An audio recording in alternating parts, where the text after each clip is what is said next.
Coucou tout le monde, j'espère que vous allez bien. Je vous retrouve aujourd'hui pour un nouveau bilan lecture un petit peu spécial puisqu'il s'agit d'un bilan lecture 100% Ki-hoon.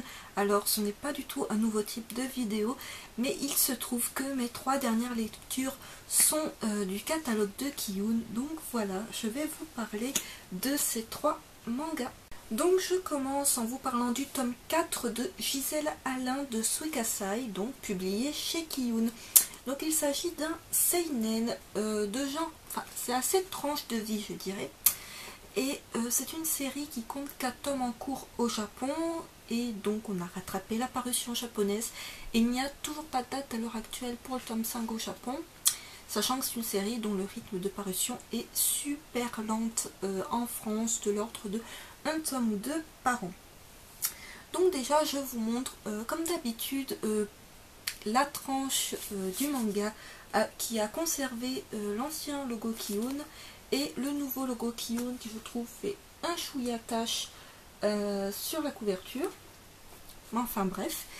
Donc Gisèle Alain, c'est un seinen qui à mon sens n'est pas très connu. Voilà, Ki-hoon ne fait pas énormément de pub concernant cette licence et je trouve que c'est assez dommage parce qu'elle vaut le détour. Alors je vous parle un petit peu de l'histoire. Donc on suit la jeune Gisèle Alain qui est une jeune femme noble, enfin une jeune fille noble qui s'est plus ou moins enfuie de sa famille. Voilà, je vous en dis pas plus, c'est expliqué dans les tomes pourquoi elle a décidé de s'éloigner de sa famille. Et en fait, elle est logeuse, c'est-à-dire bon bah elle a une bâtisse et elle loue les appartements.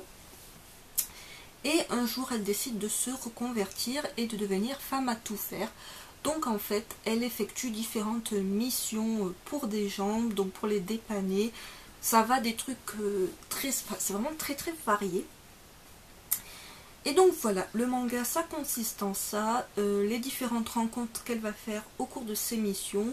Il y a 5-6 chapitres par tome et chaque chapitre correspond plus ou moins à une mission, plus ou moins intéressante, plus ou moins... voilà, il y en a qui sont plus ou moins bien. Il y a pas mal de personnages qui petit à petit se rassemblent autour d'elle. Voilà, vu qu'elle loue toujours des appartements, on suit sa vie avec ses locataires. Et il y a également une petite histoire d'amour avec un de ses premiers, enfin un des premiers locataires qu'elle a eu. Une histoire d'amour plus ou moins, enfin pas vraiment avancée jusque là, vu qu'aucun des deux n'ose avouer les sentiments à l'autre. Donc voilà, c'est une série que j'aime beaucoup, comme je vous l'ai dit, c'est assez peu connu à mon sens. Enfin, vous me direz dans les commentaires si vous connaissiez cette série. Donc je vous montre un petit peu les graphismes que je trouve super sympas. Ouais, et autre chose. Donc voilà, ça ressemble à ça. Au niveau de la couverture, enfin des couvertures, c'est un papier, je ne sais pas si vous voyez bien, un peu cartonné. Pour ceux qui suivent la série Cesare, c'est le même papier en fait. Donc voilà, un seinen dont je vous ai jamais parlé jusque là et qui pourtant est une très bonne série. Je continue en vous parlant d'une série un peu plus connue du catalogue de Ki-hoon puisqu'il s'agit de Bright Stories de Kaoru Mori, publié aux éditions donc Ki-hoon. Donc c'est une série, donc c'est un seinen également, qui compte 6 tomes en cours au Japon. Donc vous pouvez le voir, on a rattrapé la parution là encore. Il n'y a pas de date pour le tome 7 au Japon. Donc voilà, tout comme Gisèle Alain, c'est une série dont le rythme de parution est très très lent en France, également de l'ordre de 1 tome ou 2 par an, mais ces tomes-là, on les savoure dès qu'ils arrivent. Encore une fois, je vous montre l'ancien logo sur la tranche. Donc voilà, et là par contre le nouveau logo se fond assez bien avec la couleur de la couverture, donc c'est assez sympa. Donc voilà, je pense que c'est une série dont beaucoup ont au moins entendu parler, parce que Ki-hoon en fait par contre pas mal de pubs, et c'est une série qui reçoit des critiques franchement excellentes sur tous les sites où j'ai pu voir des critiques à son sujet. Donc là par contre c'est un seinen qui est plutôt...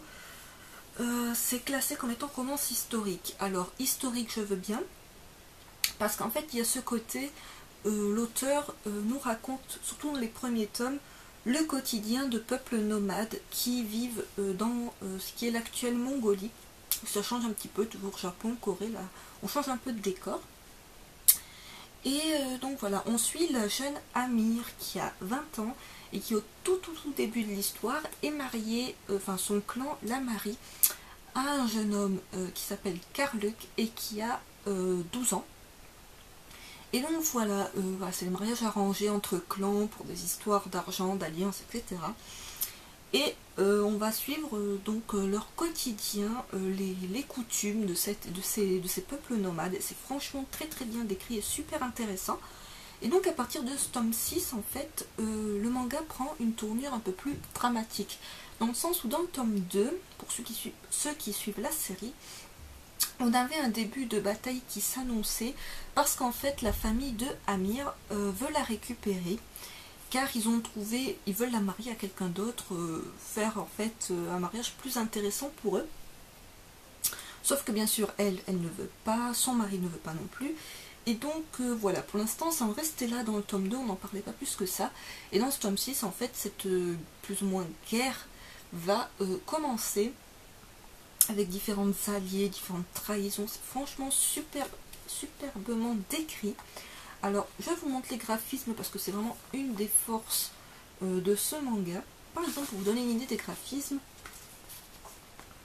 voilà, c'est vraiment super beau, super détaillé. Alors là, par exemple, que vous voyez bien.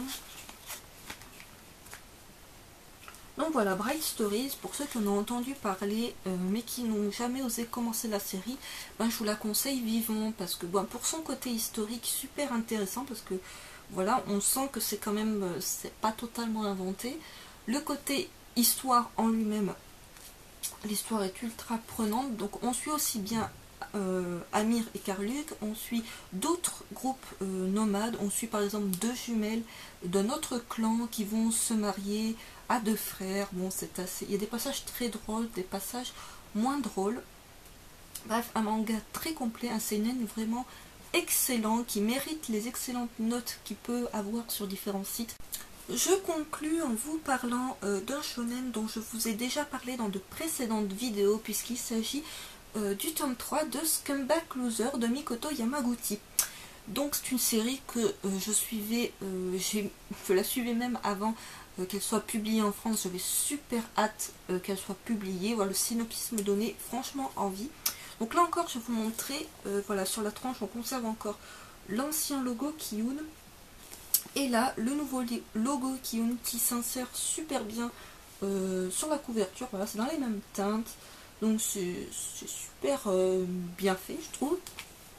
Donc, Scumbag Loser, c'est une série, bon, je pense qu'on en avait entendu parler. Là encore, Kiyun en a fait pas mal de pubs. C'est une série qui a fait beaucoup parler d'elle, en bien et en mal. D'une part, le tome 1 avait eu d'excellentes critiques.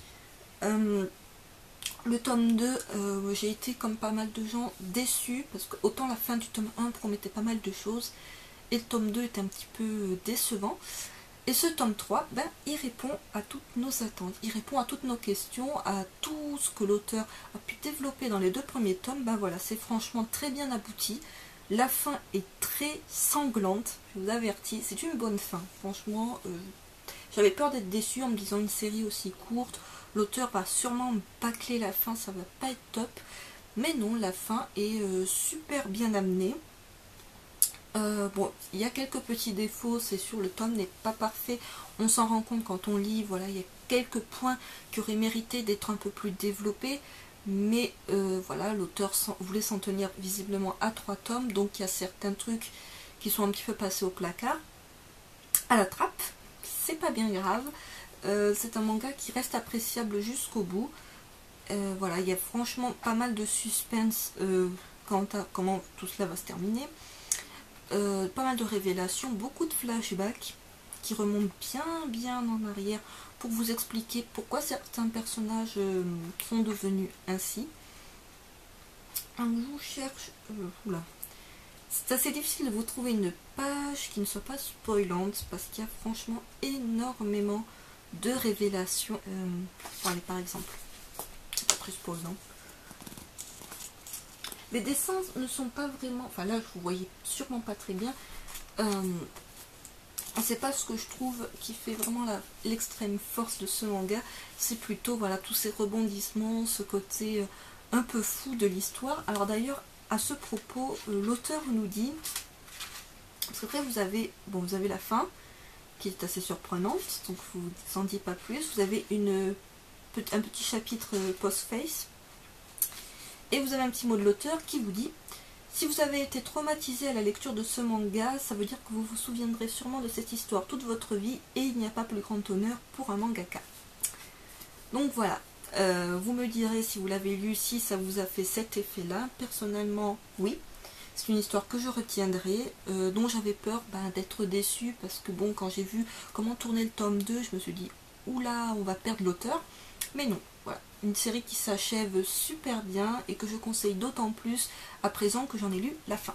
Ainsi s'achève ce bilan lecture donc spécial Ki-Hoon. J'espère qu'il vous a plu. Donnez-moi vos avis en commentaire si vous connaissiez ces séries, si vous les suivez, si vous avez envie de les suivre ou pas. Et je vous dis à très vite.